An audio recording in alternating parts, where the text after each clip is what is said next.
18 फरवरी को हिंदी का पेपर है भाई। ऐसे में पद्यांश लिखने का तरीका मैं आज की इस वीडियो में बताता हूं। कोई बच्चा जिसको पद्यांश लिखना बिल्कुल नहीं आता, अगर वो इस वीडियो को देखता है तो 100% गारंटी के साथ कहता हूं 10 मिनट के अंदर वो अच्छे से पूरा समझ जाएगा कि किस तरीके से पद्यांश लिखा जाता है, कैसे हल करना है और कैसे आपको पूरे नंबर चाहिए। भाई देखो, ज्यादा देर में नहीं लगाऊंगा, सिर्फ इस वीडियो में आपको प्रॉपर अच्छे से बढ़िया समझा दूंगा।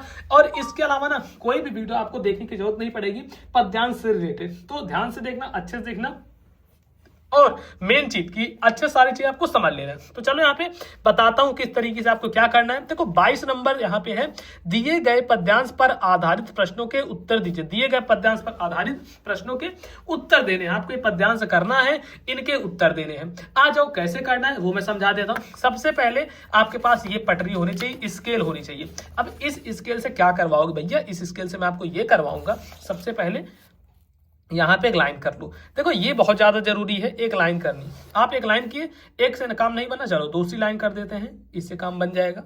ये देखो हमने 2 लाइन कर दी।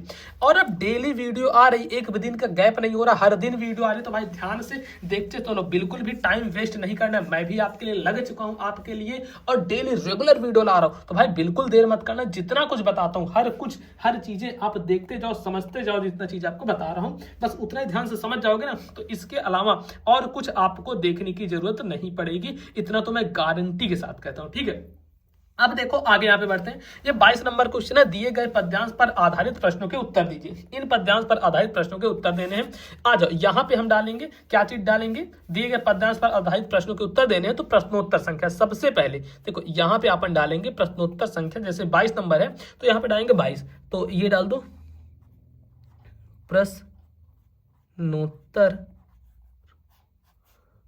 संख्या 22 है, तो यहां पे हम डाल देंगे 22। ठीक, इतना आप समझिए, प्रश्नोत्तर संख्या 22। अब एक नीचे लाइन खींचना, अंडरलाइन करना बहुत जरूरी होता है। कोई भी आप करो ना तो इसमें भाई अंडरलाइन जरूर से कर दिया करो, इससे एग्जामिनर की नजर यहां पे जाती है तुरंत से। प्रश्नोत्तर संख्या 22 आपने लिख दिया। अब 22 लिखने के बाद ऊधव मनना भय 10 20, इसको पढ़ो पहले, पद्यांश क्या लिखा गया है। ऊधव मनना भय 10 20, एक हुतो सो गयो श्याम संग कौ अवरायो ईस, इंद्रिय शिथिल भई केशव बिन ज्यों देह बिन शीस, आशा लाग रहित तन श्वासा, जीवहि कोट बरीस, तुम तो सखा श्याम सुंदर के सकल जोग के ईस, सूर हमारे नंद नंदन बिन ऊधव मनना भय 10 20। ठीक, इस तरीके से है। ऊधव मनना भय 10 20 आगे था, वो नहीं लिखा गया, इसको आप समझ लेना। तो देखो आपको सबसे पहले ये समझना कि आप इसमें कौन सा करना चाहते हो। 2 पद्यांश दिए गए हैं, एक ये पद्यांश, एक है अतुलनीय जिनके प्रताप का साक्षी है प्रत्यक्ष दिवाकर, घूम घूम कर देख चुका है जिनकी निर्मल कीर्ति निशाकर, देख चुके हैं जिनका वैभव ये नभ के अनंत तारागढ़, अंगड़ित बार सुन चुका है नभ, है जिनका विजय घोष रण गर्जन। ठीक, अब इन दोनों में से आपको एक करना है। तो ये का होता है, ये खा होता है, आप देखोगे पेपर में लिखा होगा, ये का इसे बोलते हैं, इसको खा बोलते हैं। तो आप मान लो का वाला कर रहे हो, का वाला अगर कर रहे हो तो का लिखोगे, खा वाला कर रहे हो तो खा लिखोगे। तो हम मान लो कर रहे हैं यहाँ पे का वाला, तो ऐसे लिख देते हैं का। और इतना लिखने के बाद इसके स्टार्टिंग का वर्ड ऊधव मनना भय, तो ऐसे लिख देना है ऊधव मन न भय। ठीक है, ऊधव मन न भय, इतना लिखोगे। और फिर आगे यहां पे करना है डैश डैश। ठीक, फिर ये इस प्रकार से ऐसे डैश डैश, ऊधव मन न भय 10 20, उसके बाद ऊधव मन न भय 10 20, मन न भय 10 20, भय 10 20, मतलब शुरू का लिखना है और लास्ट का लिखना है, ताकि एग्जामिनर समझे, जो भी आपकी कॉपी चेक करेगा वो समझ जाए कि आखिर बच्चा कौन सा वाला लिखा है। इतना लिखने के बाद आपको अब ये देखना है, इसमें 3 क्वेश्चन है। पहला क्वेश्चन है प्रस्तुत पद्यांश का संदर्भ लिखें, दूसरा है दिए गए पद्यांश की व्याख्या करें, तीसरा है उद्धव जी मथुरा से गोकुल क्यों आए। ये 3 चीजें हैं। तो सबसे पहला प्रस्तुत पद्यांश का संदर्भ लिखने के लिए अब आपको लिखना है संदर्भ। तो यहाँ पे आप डालोगे फर्स्ट, ठीक है, यहाँ पे डालोगे फर्स्ट, और अब ये है संदर्भ, तो संदर्भ ऐसे डालोगे। इतना डालने के बाद नीचे इसके भी एक लाइन खींच देना, और सब स्केल से खींचना। भाई जो गजब लगता है ना, एग्जामिनर के ऊपर जो तगड़ा इंप्रेशन जाएगा आप समझ भी नहीं सकते। और एग्जामिनर के ऊपर अगर पहला इंप्रेशन अच्छा चला गया तो वो आपको नंबर भी अच्छे देगा, ये समझ लो, वो आपको नंबर भी अच्छे देगा। तो प्रस्तुत पद्यांश का संदर्भ लिखना है। तो इसका संदर्भ हम देखते हैं कैसे इसका संदर्भ लिखेंगे। संदर्भ लिखने के लिए आपको लिखना पड़ेगा प्रस्तुत पद्यांश, ऐसे देखो प्रस्तुत पद्यांश हमारी पाठ्य पुस्तक, प्रस्तुत पद्यांश हमारी पाठ्य पुस्तक हिंदी के। तो ये जो हिंदी है ना, इसको लिखना है काली पेन से, ऐसे देखो, पुस्तक हिंदी के, हिंदी के पद्य खंड से संकलित ना, तो ये जो पद्य खंड है इसको भी ऐसे लिखो काली से, पद्य खंड में संकलित पद नामक पाठ से लिया गया। तो जो पद है इसको भी ऐसे काली पेन से लिखो कि पद नामक पाठ से लिया गया है, नामक पाठ से लिया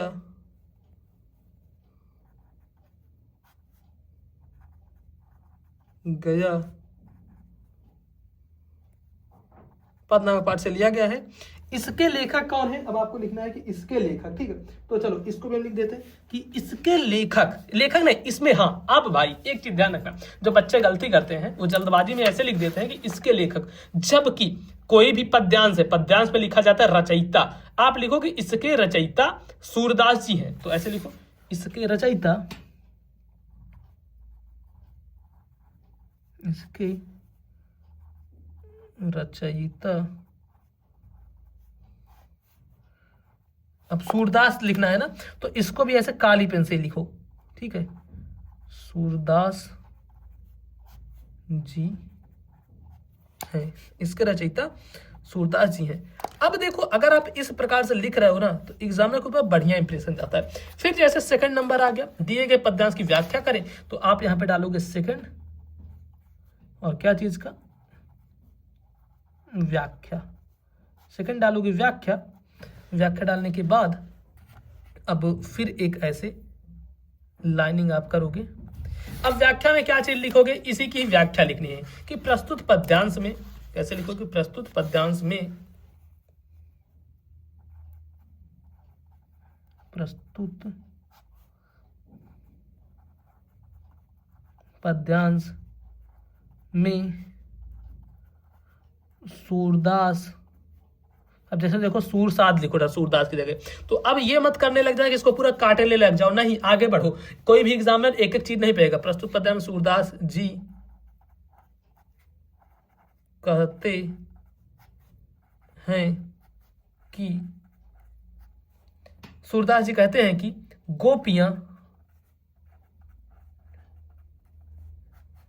उद्धव जी से कह रही हैं, देखो यहाँ पे उद्धव मन्ना भाई 10-20, तो उद्धव जी से, उद्धव जी से कह रही हैं, हे उद्धव हमारा मन 10-20 नहीं है। इस प्रकार से आपको लिख देना है, आगे जितना भी है ऐसे बना बना के आपको पूरा ऐसे लिखते चले जाना, इतना आप लिख दोगे मुझे पता है। जब इतना आप लिख दोगे ना, तो ये भी पूरा एक इतना लाइन, कम से कम 4-5 लाइन का लिख देना व्याख्या। और व्याख्या लिखने के बाद लास्ट जो क्वेश्चन आएगा अपना, लास्ट आएगा उद्धव जी मथुरा से गोकुल क्यों आए, तो उद्धव जी मथुरा से गोकुल कृष्ण जी का संदेश लेकर आए, उद्धव जी मथुरा से गोकुल कृष्ण जी का संदेश लेकर आए, वो भी यहाँ पे ऐसे आपको लिखना है, उद्धव जी मथुरा से गोकुल कृष्ण जी का संदेश लेकर आए। ठीक, सिंपल इतना कर देना है, बस इस प्रकार से कर दोगे, देखो कितना बढ़िया लिखेगा। आपके पास तो फिलहाल व्हाइट पेज रहेगा, तो ऐसे कर देना है। कोई भी आपका एक नंबर नहीं काट पाएगा। और भाई बहुत कम समय बचे हैं आपके बोर्ड एग्जाम में, ऐसे में चाहते हो कि हमें कुछ ऐसी चीज मिल जाए जहां से हम पढ़ के बोर्ड एग्जाम में 80%, 85%, इवन 90% लेकर आए। तो आपको मैं इंट्रोड्यूस करना चाहूंगा अपने ब्रह्मास्त्र बैच, जो कि मैं सभी बच्चों के लिए लॉन्च कर दिया हूँ। ब्रह्मास्त्र बैच आप सभी की डिमांड पे। अब इसमें क्या क्या चीजें मिलने वाली हैं ब्रह्मास्त्र बैच में, आप सबसे पहले ये चीज समझ लो। ब्रह्मास्त्र बैच में हिंदी, गणित, विज्ञान, अंग्रेजी, सामाजिक विज्ञान के इंपॉर्टेंट क्वेश्चन, मॉडल पेपर और ऐसे ऐसे क्वेश्चंस मिलेंगे जो कि बोर्ड एग्जाम में सीधे वही छपने वाले। पिछली बार बहुत सारे बच्चों ने लिया था और वो बहुत अच्छे नंबर लेकर आए थे। इसकी प्राइस सिर्फ 149 रुपए है। तो अगर आप लेना चाहते हो तो आपको क्या करना पड़ेगा, ये ऐप डाउनलोड करना पड़ेगा या फिर इस नंबर पर कॉन्टेक्ट भी कर सकते हो, यानी कि इस नंबर पर व्हाट्सएप मैसेज करोगे। जैसे ही व्हाट्सएप मैसेज करोगे आपको इस ऐप की लिंक आ जाएगी, फिर उसको डाउनलोड कर लेना, इंस्टॉल कर लेना, रजिस्टर करना और उसके बाद ये ब्रह्मास्त्र बैच दिखेगा भाई, इसको क्लिक करके ले लेना। और मैं कहता हूं अगर आप ब्रह्मास्त्र बैच ले लोगे तो आपके बोर्ड एग्जाम में 80% तो कहीं नहीं गए। अगर आपने कुछ नहीं पढ़ा, उसमें जो जो चीजें बस उसको पढ़ लिए। तो बाकी इस वीडियो को लाइक करना, चैनल पर नए हो तो भाई चैनल को सब्सक्राइब कर लेना और मुझे बताना कि आगे कौन सी वीडियो आपको चाहिए।